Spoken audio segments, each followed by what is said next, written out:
these are the people who I want to appeal to. Make those little slips. It happens. You have to have a plan to manage your problems effectively. How are you going to do it? Fall off the horse? Jump right back on. And welcome back.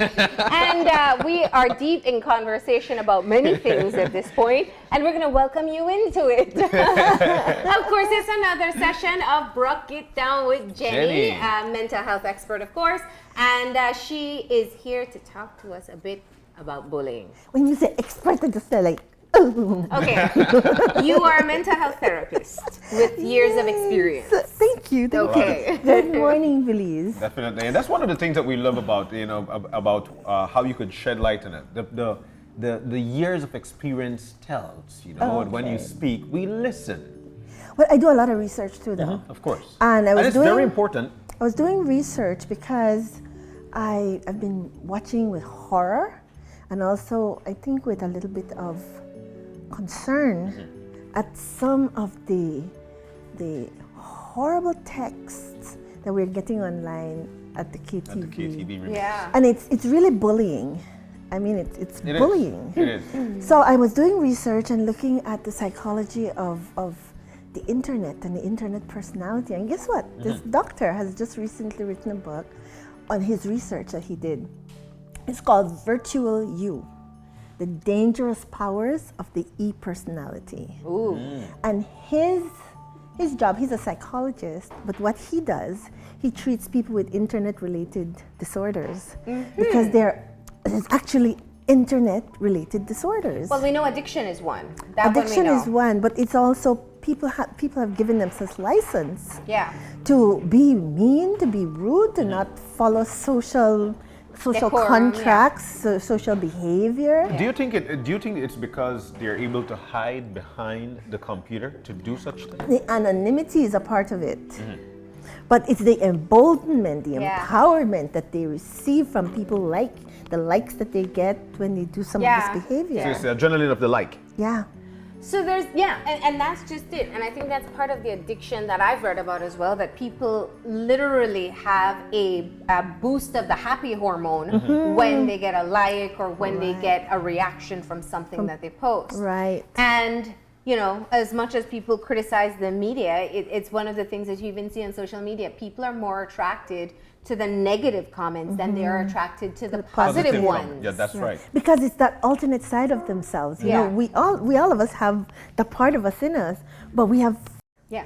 We are able to filter that I won't go up out. to somebody and say some of the very vicious things that people post online. They would never say it to their face. Yeah.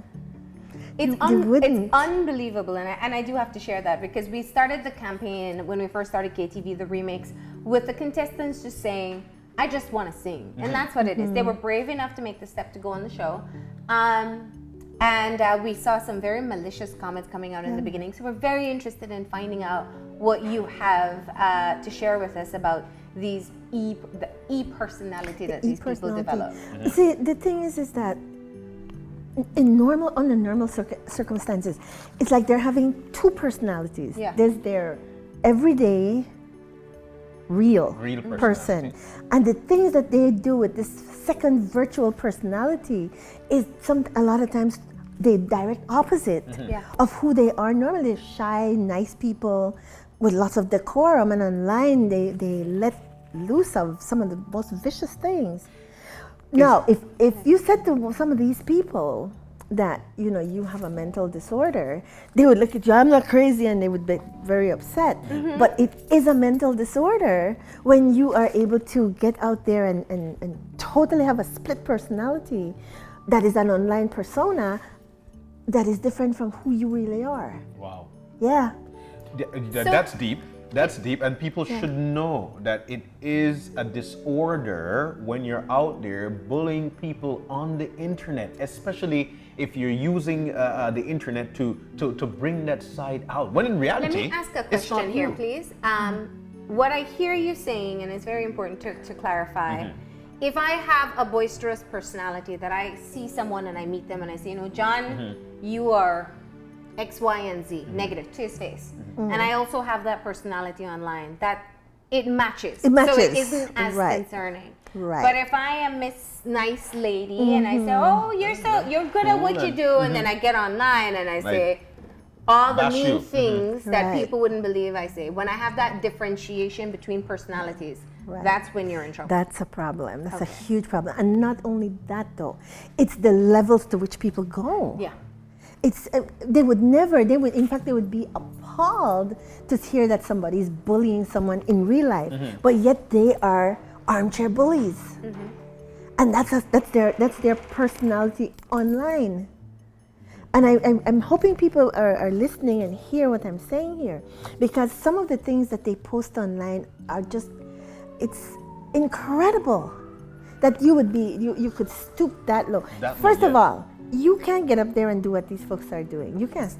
Most times I can't sing. You haven't come. Instead of being an armchair critic like that, come and join them. Do one of the covers. So let's talk motivations. What are the motivations for people for this type of behavior? Envy. It's low self-esteem. That's a big one. That's very low self-esteem, and so it comes out in that lashing out to everyone else. Right. That's a huge motivator. Okay. It's also this feeling of being powerful. You know, I'm in control when I'm online. I can say anything I want because I'm behind that veil of anonymity. Okay. And people like it. So it emboldens me to do more. Wow.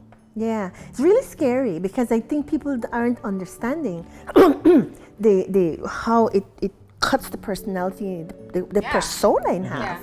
It's like having, once upon a time you'd talk about split personality in a person, and they would have different personalities, and that's a mental disorder.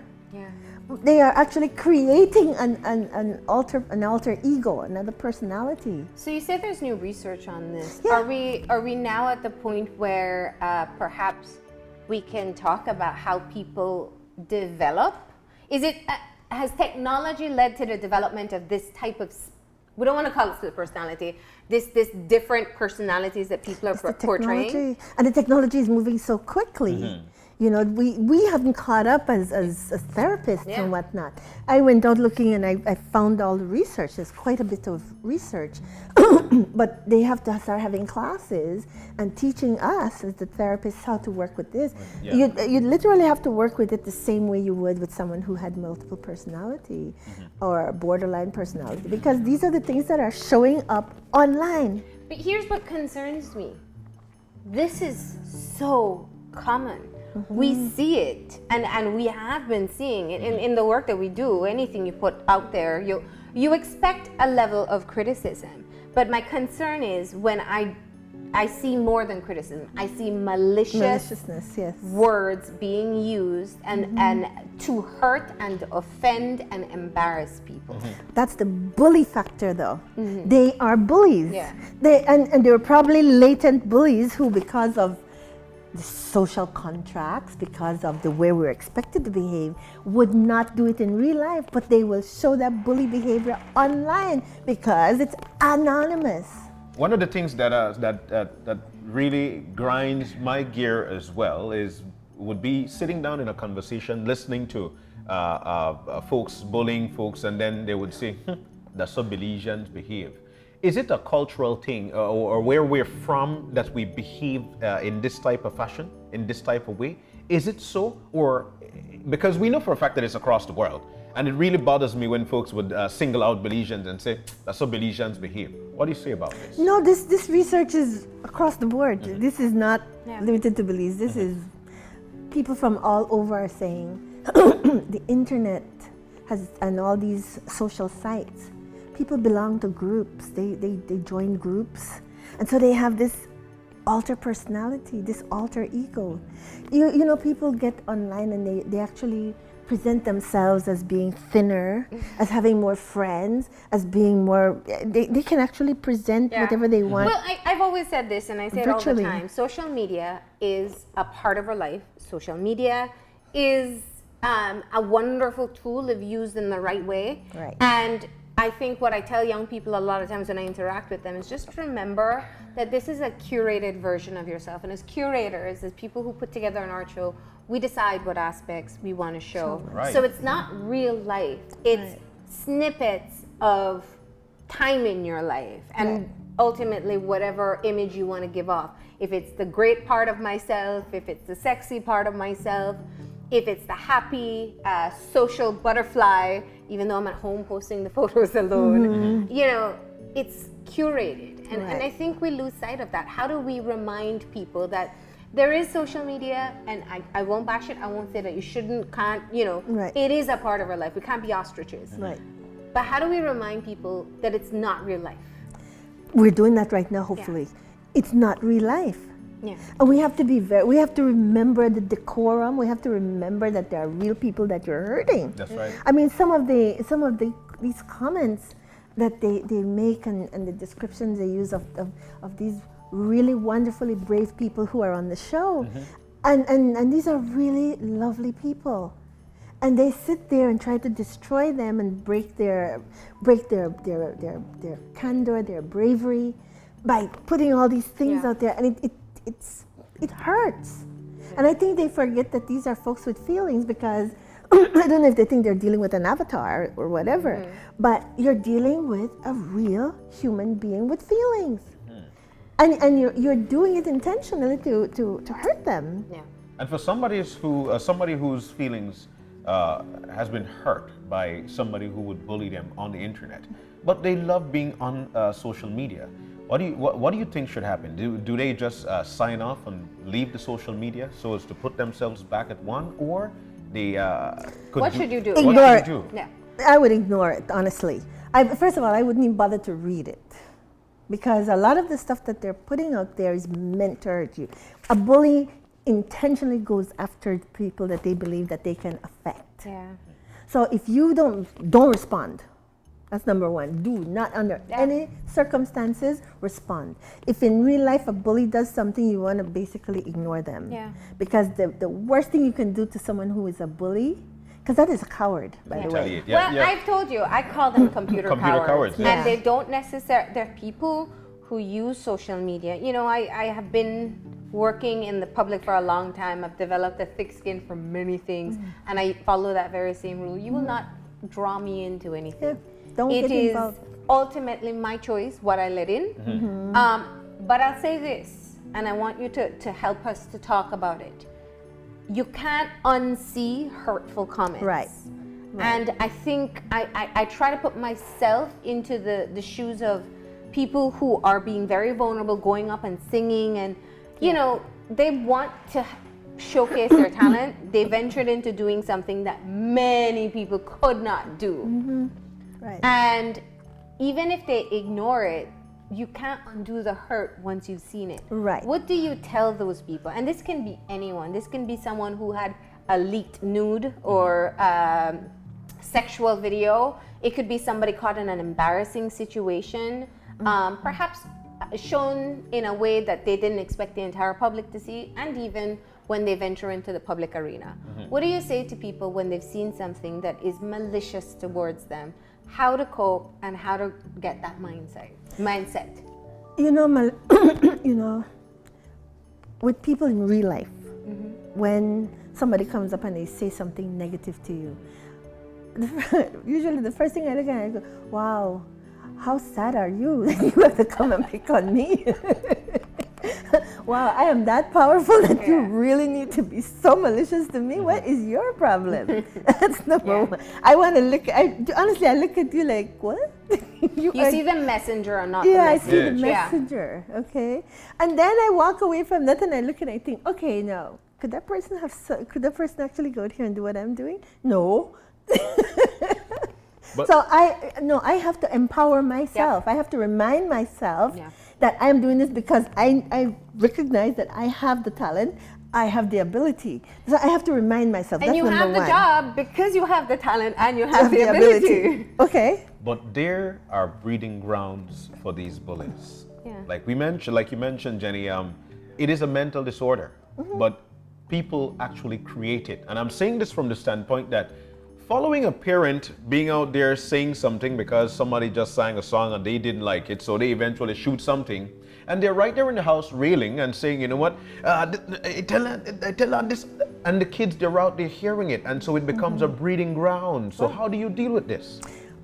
That's what we're doing, talking to the parents. Children learn bullying, actual bullying, from being in the home. Yeah. A parent who does not correct them when they do that, or a parent who sets that example of bullying. You know, because sometimes they're in a family where the father bullies the mother, or the mother bullies the father. So, as a parent, I have to start with me. What am I modeling for these children, right? Number two, if I see my child doing stuff, I need to correct that child. I seriously need to correct my children. It starts there in the home. Now, parents who ignore, parents who model, parents who ignore the behavior are really and truly creating a system where children are going to be bullies, and they're still creating it. In schools, if teachers ignore bullying, what you're doing is you're setting a climate for children to continue to bully. And that teasing that sometimes people allow, you have to nip it in the bud. You don't allow children, they can tease and play when it's not personal. But when you watch your children and they're teasing and it's personal and it's things that are hurtful, you have to say something. We have a responsibility. We all do. One of the things I think that perhaps we haven't introduced into the conversation is empathy. And I think for me that's one of the things that I think about. If it were my child, my sister, my mother, my daughter on that stage, or son, or brother, whatever, would I be okay with it? And I think, I don't know if people ask themselves this question. What do we do to help to have people understand that we must have an empathetic view when, not only when we are the ones doing it, but when you see other people do it and you egg them on. That's a serious I thing see. that you brought The up. thing is, I noticed like on the show, other people will put like, oh yeah, she's stupid, oh that one, whatever, rather than saying, oh man, you have to be that mean. The empathy has to be with everybody else who is seeing this behavior, and call it out. We have to call it out. You have to be brave and see. It's so easy to hide behind anonymity and be nasty, and everybody else says, oh wow, you shouldn't have said that. But nobody says anything. You have to say something. And this is where I think our problem as Belizeans is we're not brave people. We don't want to get out there. We're passive. In everything we are passive. We have to say something. Otherwise this is going to continue and it's just going to spread and be worse. Because people have license, they've given themselves license to say anything they want, do anything they want online. That you meet them on the street and they're a mouse when you meet them. But they are so powerful when it comes to getting online and hammering other people. Call it. So what do we do in a situation when listening to the program and then saying, you know what, that's just my honest opinion. Why are you knocking me down for it? That is true. That's what they'll say. That's my honest opinion, but can you make it a little nicer? Do you have to attack the person's being? Okay, I didn't like your singing. I didn't like how that was done. Fine, that's your opinion. That's great. When you attack my person, though, that is bullying. That is bullying. And you need to call yourself on it. You're a big bully. And for the record, it is a mental... It's a mental disorder. There you go. It's an E-personality. And there are enough people out there right now who have really and truly claimed the power. Simultaneous personalities. A real person, flesh and blood, I'm a really nice person. But you meet me online and you see the bully I am. I'm calling you all out. The bullies. So let's move from perpetrator to victim approach, and I think for me that's part of what we need to establish, because you know sometimes I think changing people's negative behavior is too hard. It's very hard to do. But I think focusing on how we react to it can be very helpful. So you know, children go through this, adults go through this, and we have to talk about some of the things that parents can do, or we as a supportive society can do to help to get them to overcome when they're bullied online. We have to build self-esteem. It starts with building self-esteem and building confidence in who I am and my abilities. And I have to really reinforce that in my children, reinforce that. With the singers, after the show every night I go, you're so wonderful. You know, I love what you brought. I love what you know, the different things that you did. And we really need to just nurture that. Because otherwise, people are going to not want to come on shows. Well, that's People are just not it. going to want to go on. And you have some of the bullies come into the audience, but the audience calls them on it, by the way. Oh, Yeah. so what does the audience do when somebody gets mean? When people get mean, people go, oh, chaman, shut up. Oh, good. So the thing is that we as parents, we have to really nurture the husbands. The husbands come to the show and nurture your spouses. Yeah. You know, let them know that they're doing a great thing, because it takes so much courage to get on that They stage. are brave. It takes so much courage They to are get brave. on that stage, on the bliss stage, because I don't know if y'all are aware, on that stage, if that monitor doesn't work, you can't hear anything, you know. You know how much courage it takes to go up there knowing that when the music comes on, you may not hear anything. And it's live TV. And this is the reason why folks should That get they up are- and go there at the Yes. Bliss to get the real sense of it. But yes. one of the things I wanted to shed light on, because this is to me another form of bullying, or bring people's self-esteem to a low, is when you hear the words, I don't make for show, I don't make for puppy show, I make for show. Meaning that I'm not going to any KTV remix, I'm not going to participate in that because that's not for puppy show. What are your thoughts on such thing? Because it really brings you down. You're making me feel like, because I've got this talent and I want to showcase it, I'm actually being a clown about it. First of all, nobody can make you feel nowhere. You choose to Exactly. feel.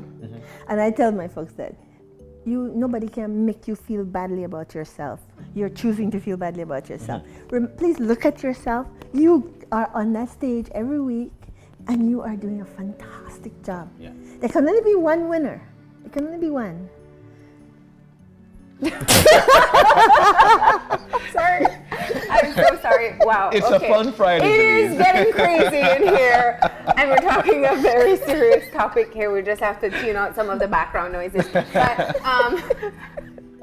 so, Puppy show versus show. Yeah. I gotta say this though, and you're very right. You know, there are those who are on the stage, and there are those who aren't. Right. And it's And kind can't. of remembering And it's perspective. envy. Yeah. It's envy. And so I want people to know, when people say stuff, you know, you've got to develop the feathers of a duck. Yeah. And you look at what they tell you, and you look, okay, but I don't the one we get on the stage. Yeah. Yeah. I am the one pleasing people. Yeah. There are people who are pleased because they're voting for me. And so I have to remember and just remind folks, you are the brave one. The Yeah. cowards, the armchair cowards are out there making comments because they They can't. can't do it. That's right. They can't. And they're the ones with the mental disorder. Right. Okay, we gotta stop blaming. We gotta stop pushing that so much too. But you know, and I want to say one thing, because I think parents can build this in children, and they don't know that. You know, Yes. I was Reading a child. ground. I was on stage, and my mother used to always tell me, Marlene, not everybody is going to like you, and that is okay. Yeah. And I can tell you now, as an adult, it is a concept that is just so natural to me. You don't like it, you don't like what I do, you don't like how I do it. Stop listening. It's okay. It's okay. It's okay. That's the way you It's Change the channel. impossible to please everybody. Right. So focus on those who do support you, and that's that. But I mean, I when I was a kid, it didn't register, but now as an adult, I can understand it. That these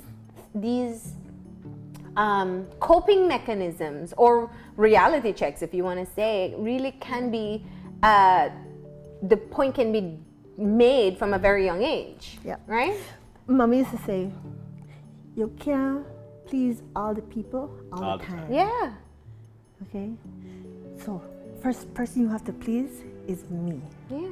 I have to go out there and know that I'm doing my best. I'm giving my 100%. And as long as I'm doing that, guess what? It's got to be your envious man. What causes you to come and want to tell me that? And so my brain goes someplace else. Wow, what you really must be hurting a whole lot to come pick on me. You Am want I to that refer good? them to a counselor for some assistance. So, you know, encourage your children, encourage your neighbors. And these folks that are the folks on the show, please encourage them. Yeah. There are lots of people who love all the work that they're doing Definitely. and admire. Yeah. There's admiration. Hey, listen, without them, we wouldn't have our entertaining Tuesday nights. I can tell you that much. Right. Tuesdays are nearly becoming and the they next put Friday. so much effort into it. I'm so do. grateful for them for that. Do. I think it's always important to remind people that it's great to be brave, you know, to step out of your comfort zone and do something different. Everybody who comes on the show, they're brave. They're showcasing what they know on a national platform. And not everybody has the courage to do that. And the people out there who are the naysayers, I honestly, it's envy. It's envy. Yeah, well. Pure and simple. Just for the mere fact that they've got the naysayers, it just makes those who would say yes even better at what they do. You know, the artistic side of an individual. Because watching this show, you could see the art that comes out and the talent of actually having vision when performing a song, what you wear, the things that you put out when you're about to do your program. So, you know, it brings out a lot. And for the naysayers, that's just you. Yep. That's on you. For those who go on out there and do what they have to do, man, we do say kudos to these people. And trust me, the next time around for the other show, it's going to be even bigger and better. Yep. That's just the way it is. It is a KTV remix. I just want to like put it out again though that there's a lot of folks out there who are ignoring social decorum. Yeah. And they have two personalities. And you need to choose. You really need to choose, do I want to be the person that I present myself in real life, flesh and blood, or do I want to be that nasty person? And make a choice. Well, and I want to say something very important as well, that your online persona, even though very different from your real life persona, cannot be separated from your person. Right. And we do have to remember, especially, I say this to young people all the time, I hope they hear, if you want to go for a job interview and somebody knows that you're an online bully, how will they trust you in their work environment? Definitely. If you want to be a teacher and you're online breaking down people's spirits, how are you marketing yourself for future jobs? And it doesn't matter if the post is private or for friends, it's one screenshot away from being public. It's out there. So there is no private online. You want to put that out there, know that that can be attached to you for the rest of your life. That's right. Definitely. Oh, thank you. That is so important. I'm very passionate about this topic. I'm worried that we're coming off too preachy, but I really feel that we need to talk about this and we need to talk about it very openly. And I'm going to reiterate, the psychiatrists now are beginning to be trained in how to deal with this because there are mental disorders, split personalities, all kinds of things that are showing up in these internet personas. So you have to also be very careful about affecting the real flesh and blood person with this internet persona. So and words hurt. Words hurt. Absolutely. Well, it was a wonderful segment. Yeah, I feel inspired. Yes, I do. Thank you, Jenny. So we are looking at not mental health challenges here. We know that bullying, no matter how you do it, in person, online, it is wrong. And I think I just want to reach out to the people who are seeing the negativity. One, if you don't support it, it won't continue. Right. And two, if it is being hurled at you, you just remember that you are obviously doing something worthwhile to even get the attention of people that they want to be so malicious. And just remember, keep on doing you. Right? Yes. Jenny, thank you so much for stopping Thank you, because we love it. All right. I know. Let me hear you do a Jenny, love it, I love it. I love it. Nail on the head. I don't know. We could get the real thing right now. Okay, Jenna, I won't put you on the spot, but thank you once again. It is Fun Friday. We're feeling the Friday energy. We're going to take a break, and when we come back, it's going to be for a painting session. So now you can try out your brush skills, but on canvas, right? Definitely. Not on anybody's face. We're coming back in a few. Stay tuned. These are the people who I want to appeal to. Make those little slips. It happens. You have to have a plan to manage your problems effectively. How are you going to do it? Fall off the horse? Jump right back on.